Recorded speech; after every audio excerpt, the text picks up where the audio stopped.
am the flight engineer of my crew. I'm really sorry my colleague, lead scientist Rifat couldn't make it here due to some health issues. But before me starting, I have a video from him. I would like to. Okay. So before me starting, I have a video from Rifat. I would like to play.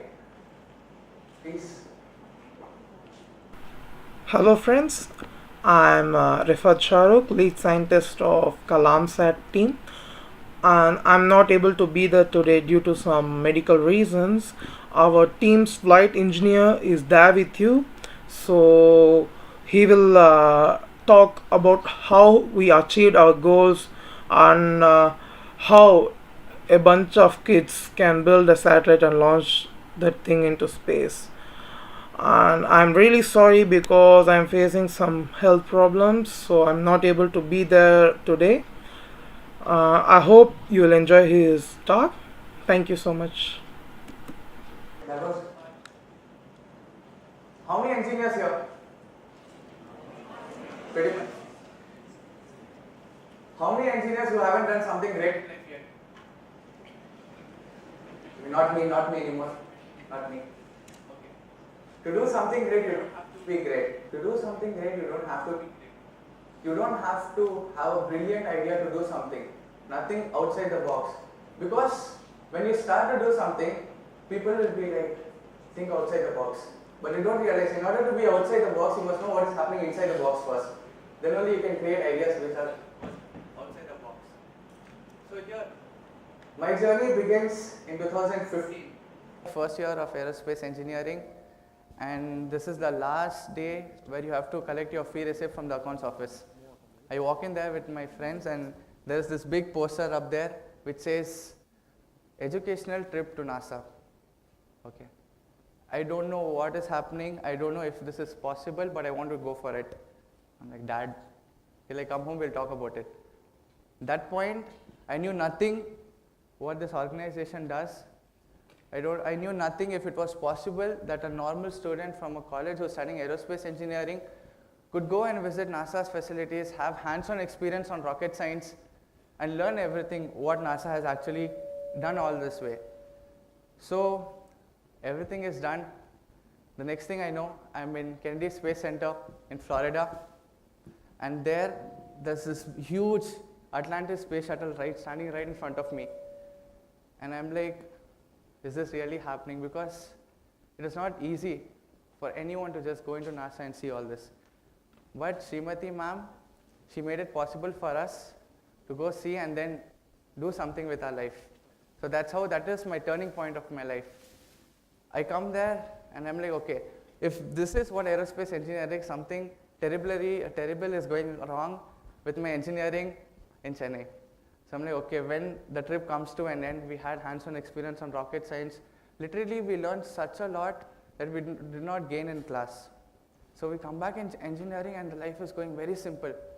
We are not doing anything great. Like I told you, nothing great is happening. Ordinary life. I'm going to college, I'm coming back. I'm sitting in class for 8 hours, not learning anything. And then there's this call from Srimati ma'am telling, guys, do you want to do a near space launch? I'm like, okay, what is this near space launch? That's when our journey started. That is the turning point of my life, my friends, my team.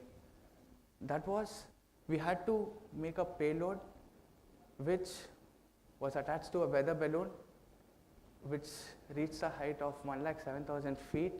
Our main objective was to measure radiations in space.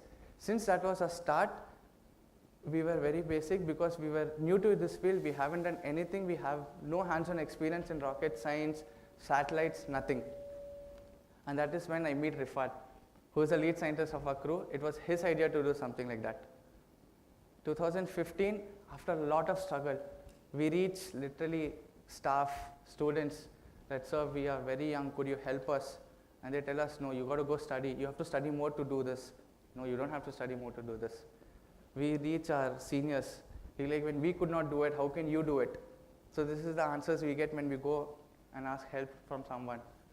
So we're like, okay, if these people don't want us to help, they don't want to help us, we'll do it on our own. I know it will be hard, but we'll do it on our own. So we started off with it. The launch is done, and after a month, We are in Limca Book of Records for achieving this project. We are the first Indians to do it, so, and no Indian has done it. And actually, so we were very proud. I'm like, thank you everyone, the teachers, my seniors who did not help us. We could achieve this without you. But it doesn't mean that we have any grudges on you, nothing like that. We started. So that is when, don't look for defining moments in your life. They'll never come. Defining moments never come in your life. Whatever defines you has happened already and it will happen again. Just keep going with the flow. That is what happens.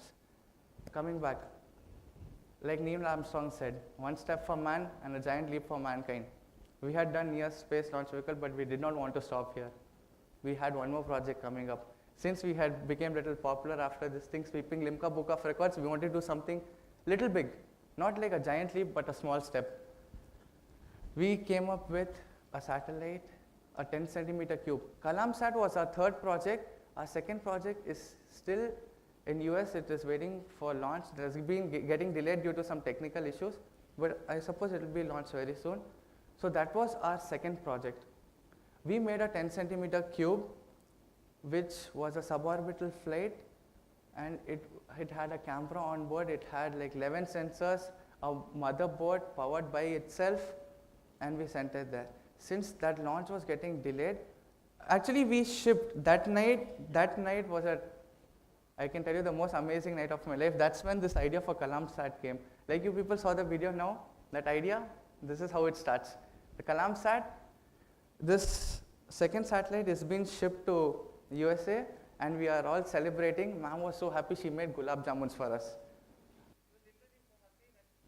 She made gulab jamuns for us, and we are happily eating.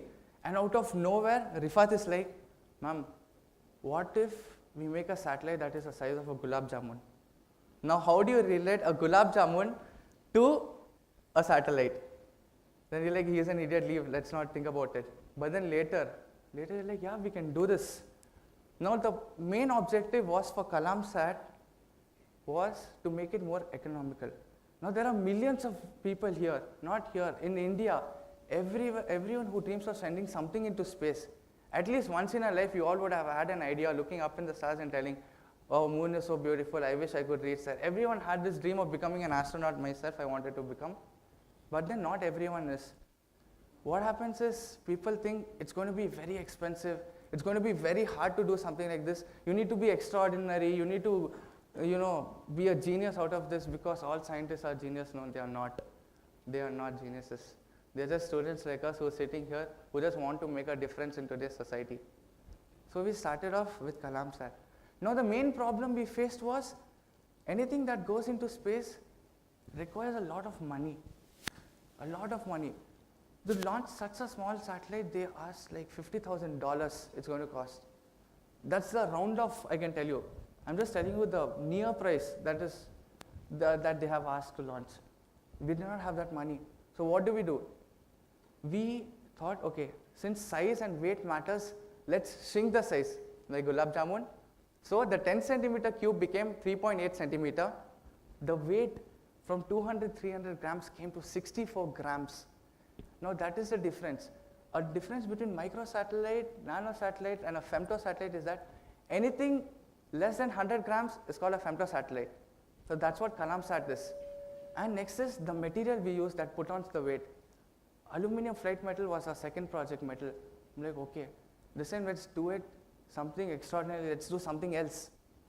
Okay, here we come up with, since then, latest 3 months ago, astronauts in International Space Station started using 3D printing because it is more economical and it is, it can be done in very short amount of time, does not require so much of manpower. So we're like, okay, let's 3D print this in carbon fiber polymer, which is going to be strong and which is going to be light. Basically telling Kalamsat can withstand 20 Gs, that's like 20 times the force of gravity. In order to explain you people, it will be like an elephant sitting on Kalamsat and it's not breaking. But really it's not sitting, it's just the amount of force it is experiencing. So that is when it happens. And then Kalamsat is ready. And then there are people. When, like I told you before my first project, we approached seniors and this, This was, again, we were taking a step further and we wanted to do something better. So we reached these people and they're like, no dude, just because you achieve first project, you don't think you can do all this thing again. So this is where I tell you people, don't go telling the world that you're ready to do something. Let not the world tell you that you're ready to do something. Just do it. Think about it and show them. They'll keep telling, no, you're not ready, this is not your time. But don't listen to them. It's your idea, it's your innovation. Innovation don't require permissions into the world for coming. If that was the case, we won't be having this. It would have been someone's idea to start all this. So like that, it was our idea. And I wish you all also to start this. Next thing. No matter what you do, you just cannot satisfy everyone in this world. We cannot satisfy certain people. Certain people are going to talk for you, certain people are going to talk against you, but that does not matter. And this point, it is called as criticism. That is what we face. A lot of criticism. India cannot win the World Cup every time. We cannot win. We can try, and that's what, trying is what the effort we need. So people will be like, okay, you did something great, but why did you do it with them? Why not with us? Here is the question. After we have represented India in an international level for space research, this is what we get. Why did you take up NASA? Why didn't you take up ISRO? So it's like that. It was not like that. It was a competition. It was an opportunity for us to do it. And let me tell you, Kalamsat was the first Indian satellite to be launched on a NASA's rocket. No one has ever gone on a NASA's rocket. Kalamsat was the first satellite to be launched on a NASA's rocket. And they were so happy about it, they were so proud. I'm going to leave criticism aside, I'm not going to talk about it. Next thing what a team faces is called disaster management. Like right now, let me relate this situation. Rifat is not here. My speech was only for 7 minutes and I have to talk for 15 minutes now. So this is called as disaster management. There's a very funny story. I don't know if it's like it is meant to happen to us or it's not. The funny thing is that whenever we create something, we make some satellite, the night before shipping, everything fails. Nothing will work. Sensors will start giving negative readings. That's when you should be like, you should believe in yourself, okay, we can fix it.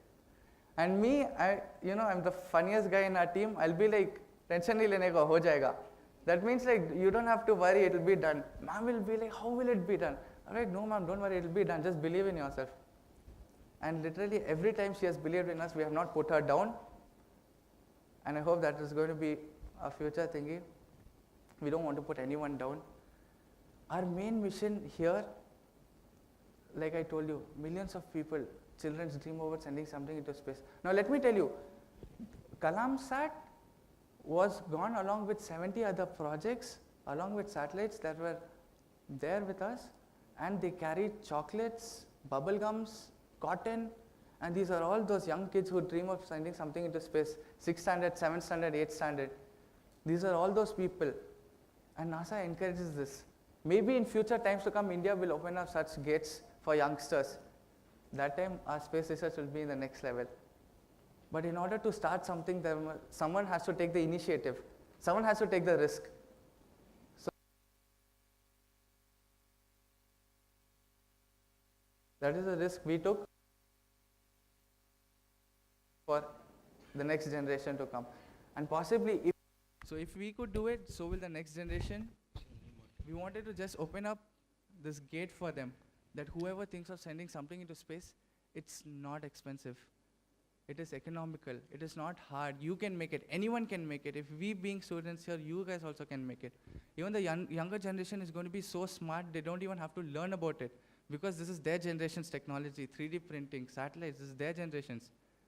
Satellites from thousands of kgs are coming down to grams. So this is what next generation is going to do. And this is what we wanted everyone to achieve. Now, let me tell you something about the word Kalam. APJ Abdul Kalam has been a mentor for every one of us. He's an inspiration for everyone. Now, our first project in 2015, the Near Space Launch Vehicle, Dr. APJ Abdul Kalam was invited for the launch, but sadly, few days before he passed away. And since then, we had to give him a major tribute. And since then, we made sure our project's name were with Kalam. So this maybe our first project was not a great tribute to him, but Kalamsat is. That was our main vision. That whatever we do, people, they'll be like, why NASA, why not ISRO? They even ask, why the name Kalamsat? So we had to explain the story to them again. Now certain people are going to have problem with the names also. So you cannot help it. You'll have to answer. So Kalam was being an inspiration, and this was a major tribute. Next thing. I miss my friends over here. Nothing, just don't wait anyone to define. Me standing here, talking to all of you, it's not what we wanted, it's what we got. So never expect for the results. Just be prepared for your own thing, your own project. You may be thinking, this may not work out, this may fail, we don't know what happens next. Even we thought that, but our thing was, let's not think about the after effects of it, let's just do what we can, and later on we'll see what goes on. So after this project, Kalamsat, we did not even tell anyone that we are doing this project. Not even my parents who I live with knew about Kalamsat until it was shipped to USA. It's dangerous, you're in India. Anything can happen till the last moment. India is like, doing anything in India is like a T20 game. It's like that. Anything can change in the last over. So until it was shipped, we did not have any news about it. And after it is gone out of India, somewhere in the Atlantic, we're like, okay, fine. This is Kalamsat and we are waiting for it. That's when media got to know, and that's when this happened. So we do not want all this. When opportunity comes knocking at your door, you take it. It comes only once, take it. And that will be the turning point of your life, like it was for me. And let me tell you one thing. Before I conclude, I want you all to just believe in yourself, come up with an idea. An idea can be from anything. Our idea came from Gulab Jamun. You people are smart. You can think about anything. So that's how the idea will come from. Remember what Beckett said. This is one thing everyone should remember what she said. Like I told you, let not people tell anything. Let they not judge you. You're your own geniuses. You know your knowledge. You just go execute it. So that is what I want you all to tell. Okay? Now coming back. Try. Just try. Who knows, you may succeed. You may fail. But remember, ever tried, ever failed, no matter. Try again, fail better. Thank you, ladies and gentlemen, for having me on stage. It's been an honor.